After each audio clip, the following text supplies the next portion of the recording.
$250. That's how much my sane mental state is worth to me, apparently. About 2 years ago, I was a little low on money. Not dangerously so, but enough where I was looking for a little extra. So when I saw that a science company called Visionis was offering $250 for non-dangerous tests and samples, I almost immediately signed up. I had to go to a random small building in my city. It's one I walk past all the time, but never really take any notice of. I occasionally see the doors open and people inside. I think it's just a generic building for businesses to rent out for a day. It was my first time inside, and it consisted of just 2 rooms. The larger room that you entered into was full of chairs. The door I walked through was propped open, and on the opposite wall was another door, closed. There were only 3 people sat down and took a seat and waited. I thought I had gotten off pretty well. I expected to be there for at least an hour, probably closer to 2 hours. But after 10 minutes of waiting, the closed door opened and my name was called. I made my way into the smaller of the 2 rooms. It felt very medical. There was a desk with a man sitting behind it, and a woman sat in the corner of the room. Next to the desk was a box with smaller boxes inside. One was labeled gloves and another syringes. I didn't closely look at the other labels before the man spoke to me. "Please, take a seat. Do you have any questions? Do you need a glass of water? I hope we didn't keep you waiting too long." I sat across from him at this clearly cheap foldaway desk. Despite the sign-up claiming this to be non-dangerous, I still asked, "Is this going to be dangerous?" "No, not at all," the man replied. "That being said, there are a few legal things we need to go over." I think the woman saw I looked a little concerned as she spoke up. "It's just all boring stuff. Honestly, the law makes everything boring." She laughed and I faintly let out a fake, quiet chuckle. The man looked briefly at something written on paper and then spoke again. "So, we're going to be collecting a few skin cells. We'll give you something to numb the pain and then use a razor to just collect a small section off of the top layer of your skin. Are you okay with needles?" I'm okay with needles. A razor taking off my skin sounds a little harsher though." He smiled. "Please, it's just the wording. It'll be from the top of your arm, and frankly, even without the numbing, it wouldn't hurt a whole lot. With the numbing, you won't feel a thing. Plus, it'll heal in days." I felt more reassured. "Okay, is that all the legal stuff?" "Oh no. The main thing is that we need your consent for what we'll be using the skin cells for." "And what will that be?"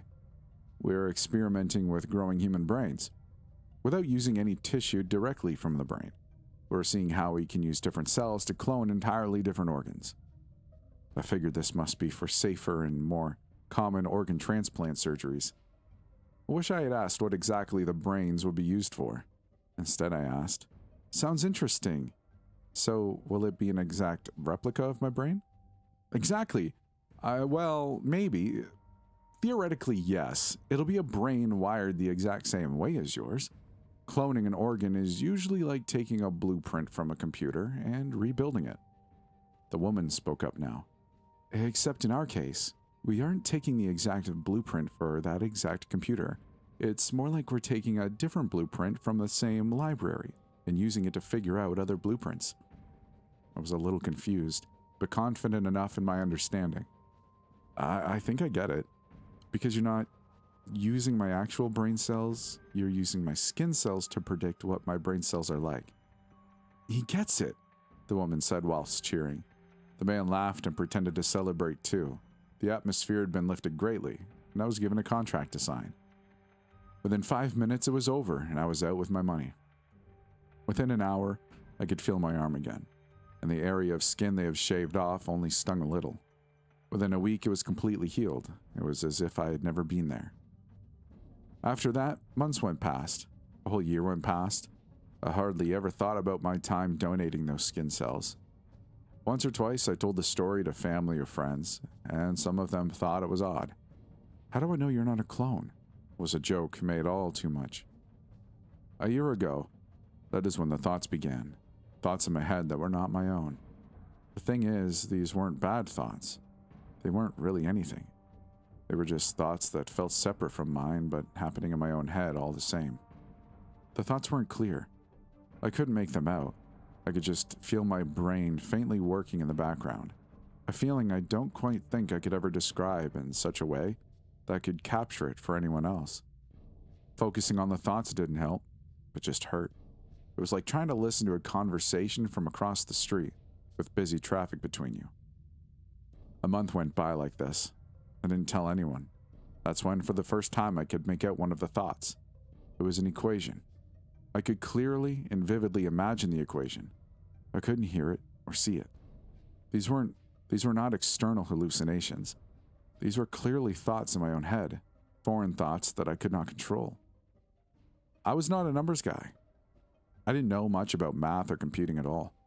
Yet when I looked this up, it was a real formula. It calculates the distance between 2 points. I was convinced that I had never heard this equation in my life, but I calmed myself down. I wasn't having visions, no. I must have learnt this back in school and it's gone to the back of my mind. I was wrong. As time went on, so did the thoughts. All sorts of math and scientific theories, ones I had never heard of. You may have noticed my wording of I was not a numbers guy. Well, that's because I am now. This constant flow of information integrated itself slowly into my own thoughts. My brain became a container for information, and I was learning so much. I got comfortable with it and learned to block out all the noise in my thoughts. I learned to be one with the knowledge. I didn't question it too much. I know that seems odd, but once it started helping me, I just didn't care anymore. It felt nice that I had a database of information, not even at my fingertips, but at the literal synapses of my brain. I'm not all-knowing. I'm not fed all information about everything ever, but I'm a lot smarter than I used to be. Then came the voices. The voices were shocking. I woke up about 3 months ago and I could hear the voices of people talking. Only every now and then, it wasn't constant. But I remember so vividly the first things I heard. 2 people talking. I wonder if it's conscious. Of course it is. It might not understand us yet, but it's certainly conscious. I guess we'll find out how much it understands when we hook it up completely. The other ones were... That last sentence got quieter with each word and was interrupted by the sound of a door slamming shut. These voices occurred multiple times a week, usually on a weekday. Saturday and Sunday were rarer, but it happened. It was almost always people talking about vague, cryptic nonsense. Some random sentences I remember are, "The fourth dimension is going to be the end of us before we can utilize it, I swear. Do you think anyone in Sonder has figured anything out? We got another one from Beyond Perception. It's becoming more frequent. I've been trying to piece all this together, and I can't. I'm missing too much of the puzzle to even try. But last week I got another piece. I dreamt that I was in a jar, full of water. I couldn't move or even look around. My vision was fixed in place, but I could see other jars nearby, 3 of them with a brain inside. After minutes of staring at this, a woman came into my field of view. The same woman who had been sitting in the corner of that skin cell donation room. This was the first time that it clicked what had happened. I've been understanding the thoughts and perceptions of my cloned brain. The other brain jars had wires sticking out of them. I couldn't look up, but I can only assume mine did too. My best guess is that they cloned my brain and are trying to use it as some sort of computer to calculate equations and understand the world better than any human. They just didn't expect some of that information to leak back to the source. It was around this point that I jolted awake from the shock, caught my breath, and concentrated. There I was again, without even dreaming. I was back in that jar, yet, at the same time, I could see multiple other places. I was viewing so many different perspectives at once, mostly inside of Vision S's HQ. It's like I was inside the camera systems. I could see a room of people sitting at desks, typing. I could see a small seaside village.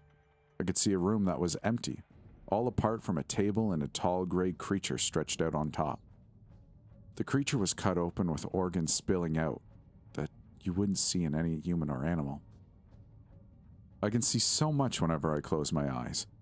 Every day it changes. Every day it's something horrific. today I can see a man, sat on a chair.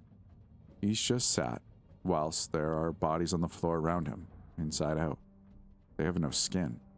They're dead. I cannot contact Vision-S. They won't answer me. I can only see the horrors that go on inside. This company is messed up. I want them to unplug the brain. I want them to kill it. I think it's helping them automate their systems, but that's my brain. They're using me to run their diabolical research. I don't care what it does to me. I need them to unplug it. I need them to stop it. They have no idea that they're using me. They have no idea that I can see them. They have no idea that I'm in their systems. I try every day to control my other brain, and I feel like I'm getting closer. I'll take them down from the inside when I can. Until then, I can only watch. And until then, I have to accept that I am no longer just myself. I am Vision-S.